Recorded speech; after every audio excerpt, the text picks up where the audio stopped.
probably best for really short trips. 5 years. It's been 5 years since the launch of this, the BMW 2 Series Gran Coupe. Now, who doesn't love affordability? Who doesn't love luxury? Who doesn't love practicality? And who doesn't love compact? Especially for Singapore, I think this speaks for itself how well it sells. So now, this time in its second generation, the BMW 216 Gran Coupe. Let's check it out. Now, before we proceed to find out more about this car, if you're thinking about buying a car like this BMW 216 Gran Coupe and thinking about trading in your car, try selling it with Quotes instead. Quotes helps you sell your car quickly and easily. With the new Quotes doorstep, get a professional inspection by our certified mechanics at your convenience anywhere on the island.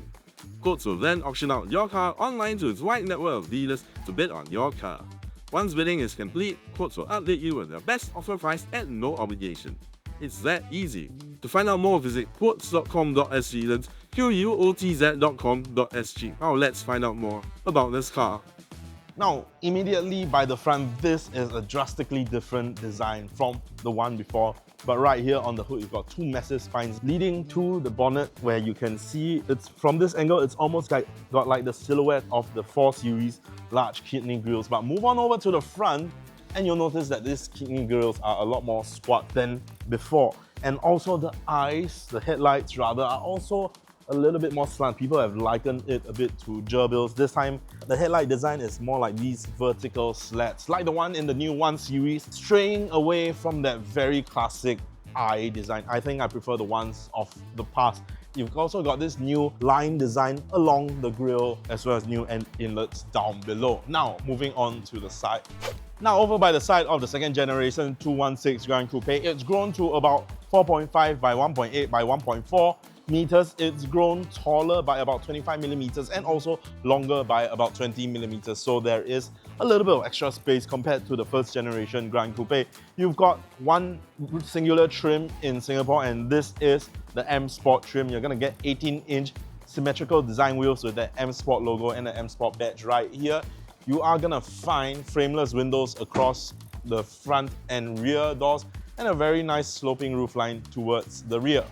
Moving down the rear, you see that same light signature from the front, that kind of hook design. Your 216 motif along the rear has gotten slightly exaggerated with this larger 2 and a smaller 16. Then you're also gonna find that same light design.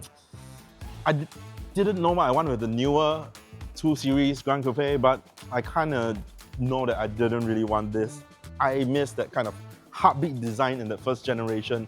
And then you move down here, you also got an M Sport rear diffuser. Open up the manual tailgate right here. You're going to find 430 liters worth of boot space. So it will pass the luggage test. It will pass the anti-trolley length test just by a smidge. And then there's also a little bit of extra compartments down here and a little bit of netting.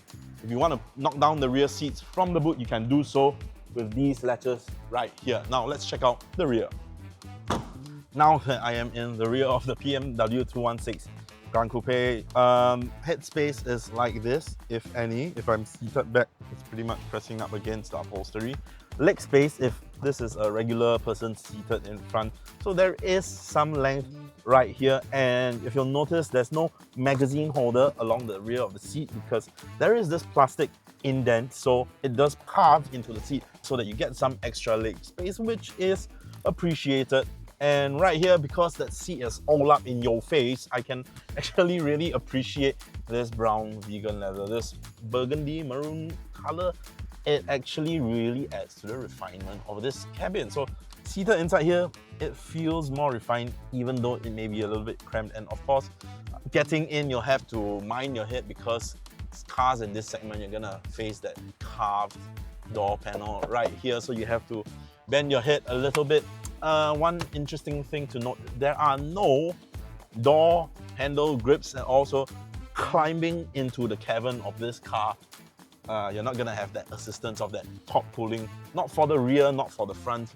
No door handles at all. There are, however, hiding away hooks, so you can hook your blazer or you can hook your tapao food. And then you've got the dome lights right here, 2 of them, which are still done very nicely. Speaking of nice things in the rear of the cabin, there is also 2 dedicated rear aircon slots. So I like that because kind of in cars like this, as small a segment as this, you can typically just feel the aircon coming through the front, but it's nice to have your own dedicated aircon, as well as 2 USB-C fast charging slots. Now, if there's nobody in the middle, you can pull down this armrest, and you're gonna find 2 cup holders to put your things. But after all, this is a 5-seater with 5 seat belt spaces, so we have to test the middle row. Pardon if you'll notice my footwear, it's because I'm still recovering from a gout incident. There's a transmission tunnel, even though this is a front wheel drive. I don't suppose this is probably the best that you're going to get. So if seated 5 in the rear, probably best for really short trips or really short people. Now, the rest of the cabin is gonna find speakers in the rear and a little bit of the ambient lighting coming through, which I'll touch more on that later, but it's getting a little bit claustrophobic, so let's move on over to the front. Now, over in the front of the BMW 216 Gran Coupe, things are a little bit cozier, a little bit more comfortable. After all, the driver needs to be comfortable. So right here, you've got an M Sport steering wheel. So it's, I think the right width is not the kind that's really thick. And I really like this beautiful M Sport spoke design right here. On the one side, you've got your cruise control settings. On the other side, you've got your meter control settings. You've got pedal shifters for that 7-speed Steptronic transmission and a little boost feature that I don't really feel does much, but it's a nice little touch for a little bit more fun or party tricks if you want to. You've got your light controls right here, as well as your wiper stock. And then you've got a 10.7-inch instrument cluster and 10.25-inch infotainment unit with wireless Apple CarPlay, wireless Android Auto, and it is all in one piece. This is iDrive 9. It is in a curved display, but the downside is there are 2 very distinct digital pieces inside one cover. So while it on the surface looks like one unified piece, you can very clearly see where the pieces start and where the pieces stop. Very clearly where the black background cuts to plastic covering and where it is the digital display.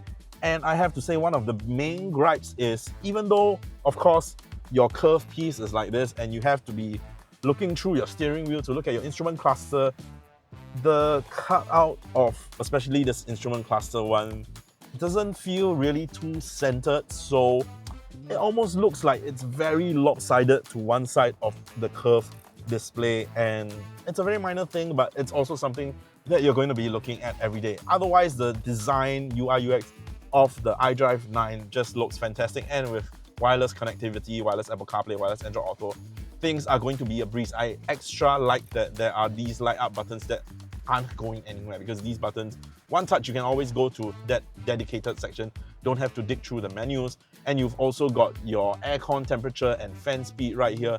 So these are permanent whether you're in the in-app or rather in-car menu screen or in Android Auto, one touch to access the systems that you want.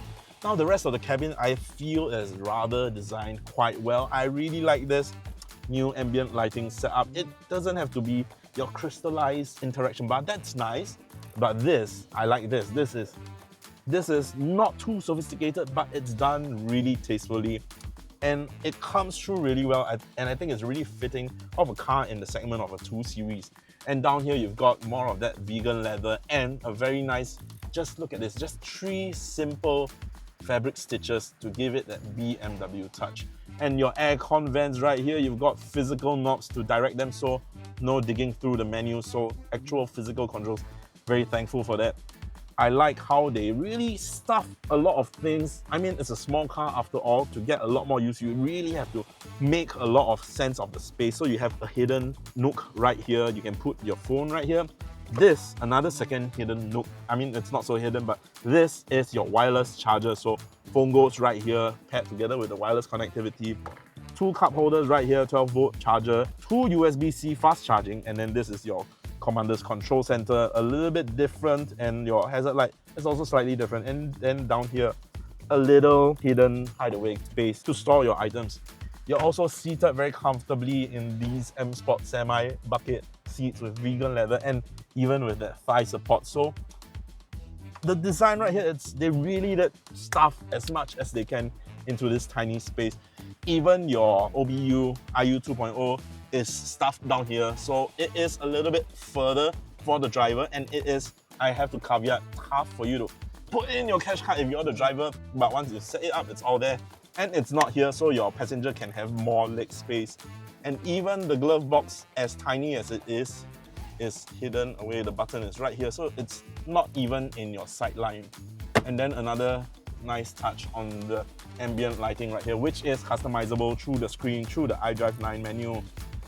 If you're not used to BMW's iDrive system, it might seem a little bit too complicated at first, but pretty much once with wireless connectivity, a few of the setups within the car itself, then most of that you're never having to touch ever again. So this is a very cozy space. Some things I feel could be done better, but overall for a 2 Series, I think I'm very happy with this. Now, does this car drive as well as it looks? Only one way to find out. The BMW 2 Series Gran Coupe has a 1.5-litre turbocharged engine which produces 121 brake horsepower and 230 Nm of torque. The 7-speed Steptronic dual-clutch transmission brings the car from 0 to 100 km/h in 9.9 seconds. The BMW 2 Series Gran Coupe has a claimed fuel consumption of 15.8 km/litre. For more details on the BMW 2 Series Gran Coupe or any other car, head on to sgcarmart.com to help you make the smart choice on your next car. So, driving the BMW 216 Gran Coupe, what does it feel like? Well, looks and feels like a BMW, but I have to say, when you're comparing 216 to 216 previously, it's refreshing. This feels like an all-new car. The characteristics of the 216 of before, this time it's a lot more improved. It's perkier, it's tighter, it's a lot more eager.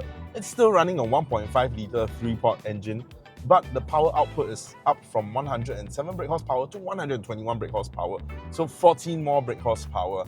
Your 0 to 100 timing goes below 10 seconds, so sub 10, just nice, 9.9 seconds. Those are your on-paper specs. I think 230 Newton meters of torque. Still, of course, front-wheel drive. Those on paper kind of sound very marginal. But the moment you get behind the wheel of this new 216, this time it feels like they've put the Sport in M Sport. This 216 is a refreshing delight. And I've driven the 216 before. This time it's tighter, it sits lower, it hugs the ground better. This car, it doesn't really feel like an update of the 216. BMW calls it a new 2 Series. It's still using the same platform, but this time the platform is, the car's chassis is tighter, your steering is improved, your suspension is improved. And it's one of those times where on the updates, it feels very, very marginal, but in the drive, it feels fantastic. So more power, the handling is improved, and it just, at the end of the day, it's a 2 Series, but this 2 Series feels like a whole new different car. And the looks kind of do match it. On the outside, it does kind of feel like a whole new different car. If we're talking about cars in this segment, you've got your Audi A3, you've got your CLA 180, and I feel like the CLA is a very tried and tested Mercedes-Benz design, and your Audi is sort of like a revolution. You've got that traditional Audi design, but this time with those matrix dots inside, right? But this 216, this is a step out of left field. It reminds me of the time that they came out with the 4 and the 3 with that whole new kidney grille design. That was polarizing. That was different. At the time, there were a lot of naysayers and detractors, but over time it grows on you, and today, it's a design standard that people look towards. People are body kitting their 3 Series to look like, to have that new design. But can I say the same about this 2 Series? I have to admit, when I first saw this design, when it was out on the internet, it did take me back. It took me by surprise. And I'm still not too sure about it, even though right now I'm inside the car. I like the neo interior of the car, all this kind of dots on the ambient light. It makes it feel a little bit more sophisticated, a little bit more avant-garde. It's not necessarily like your 5 and your 7 with the interaction bar, but I like this new design, and I feel like it's very fitting of the 2 Series. It's not something that's too snazzy, something that's super sophisticated, but yet something that still fits a brand like BMW, and something that fits a car of this segment. I like the interior of this car. Exterior, I'm not so sure. That's why this car, it kind of really makes me feel like it's a little bit of a mixed bag. We shouldn't judge cars by their cover, right? We shouldn't judge a book by its cover, but at the same time, you cannot help but prejudge it. You've already got this preconceived notion whether or not you saw the car online or you read about the reviews online. But this car, I have to admit, I was ready to dislike it because that was the kind of gut reaction that I got from the way the car looked. But sat inside this car, driving this car right from the get-go, this is a car that needs to be driven. If you've got the previous generation 216, I was ready to say that. You're gonna pay for a slight bit of difference if you're upgrading. You're gonna change from 1 to 1.2 kind of version. But after getting behind the wheel of this, it's clear this car is a world apart from the previous 2 Series. And the drive is just addictive. It puts you in the mindset of driving a BMW. This is ultimate driving pleasure. That's the feeling that this 216 evokes. In terms of safety, this car has a little bit of this, a little bit of that. It has your lane departure warning, not lane keeping assist. It has your blind spot monitor. It has front collision avoidance, but in kind of BMW fashion, you're still only getting your regular cruise control. You're not going to get active cruise control. You're not getting the full suite, but it is enough a little bit there to kind of help with your daily driving if you do need those. In terms of NVH, this thing is well insulated for a car in this segment. It is, after all, a BMW. It's using frameless windows, but on the inside, even at 80, 90, you're still not really hearing so much of the tire noise, of the road noise. I think the thing that creeps into the cabin the most is the road noise. And when you put the pedal to the metal, go into sport mode, that 3-pot engine does roar into the cabin very, very pleasantly. And I think that overall gives it a very refined character about this car. But at the same time, I have to caveat that the moment that you're in the driver's seat with your foot on the pedal, this car really does egg you to push it a little bit more. So with that also, you do hear a little bit more of the engine roar, so in that sense, not so sophisticated. So this BMW 216 Gran Coupe, is it will buy, won't buy, or go try? Well, if you ask me, I think this car is really a mixed bag as much as I like it, but I have to say this car is a go try. First of all, if you look at its competitors, of course, we are looking at the Audi A3 as well as the BMW CLA 180. In this sort of segment, it is very competitive, but I think that this BMW has really stepped up. 216 from before compared to this one, I was a little bit conflicted at first, but for the drive, this is miles ahead. In terms of the design, I still feel like it's a very polarizing stage. I honestly still can't really put my finger on which one I prefer. I prefer much prefer the looks of the outside, but BMW, they have a very well-refined way about the design. They're gonna come up with something like the Neue Klasse, and you look at it and you're like, that's never gonna work, that's never gonna take off. But give it a few years and you have to admit, it works after a while. BMW's design just kind of works like that. The 4 Series, the 5 Series, the 7 Series, today they are marks of aspiration. And is that gonna happen to this 2 Series? Really, I can't say.